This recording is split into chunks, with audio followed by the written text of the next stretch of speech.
नारायणीयं चैप्टर 4। कल्यतां मम कुरुष्व तावतीं कल्यते भवदुपासनं यया स्पष्टमष्टविधयोगचर्यया पुष्टया श्रुतव तुष्टिमाप्नुयां ब्रह्मचर्यदृढतादिभिर्यमैः आप्लवादिनियमैश्च पाविताः कुर्महे दृढममी सुखासनं पङ्कजाद्यमपि वा भवत्पराः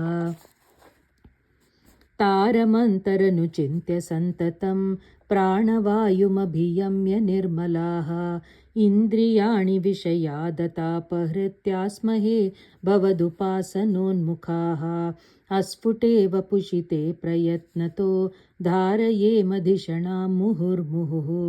तेन भक्तिरसमन्तरार्द्रताम् उद्वहेम भवदङ्घ्रिचिन्तकाः विस्फुटावयवभेदसुन्दरं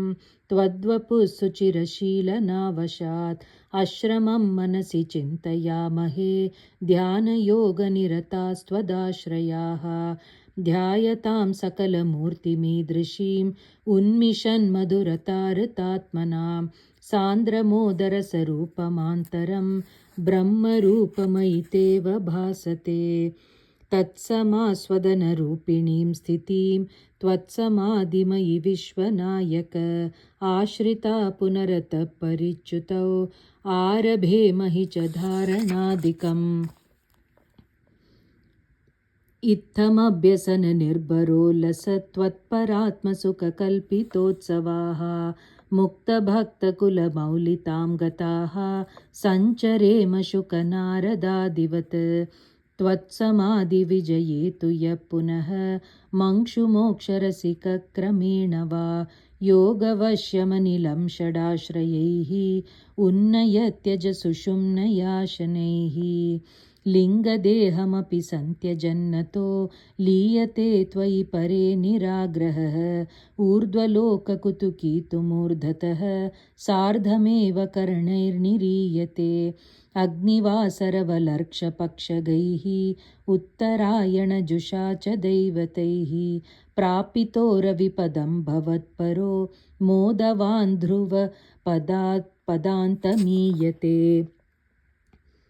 आस्थितोतमहरालये यदा शेषवक्त्रदहनोष्मणार्ध्यते ईयते भवदुपाश्रयस्तदा वेदस पदमतः पुरैव वा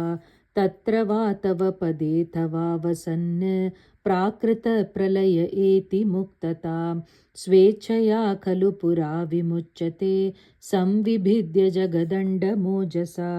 तस्य च क्षितिपयो महो निलद्यो महत्प्रकृति सप्तकावृत्तिः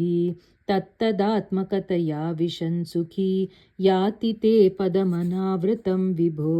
अर्चिरादिगतिमीदृशीं व्रजन् विच्युतिं न भजते जगत्पते सच्चिदात्मक भवद्गुणोदयान् उच्चरन्तमनिलेश पाहि माम् नारायण अखिलगुरो भगवन् नमस्ते।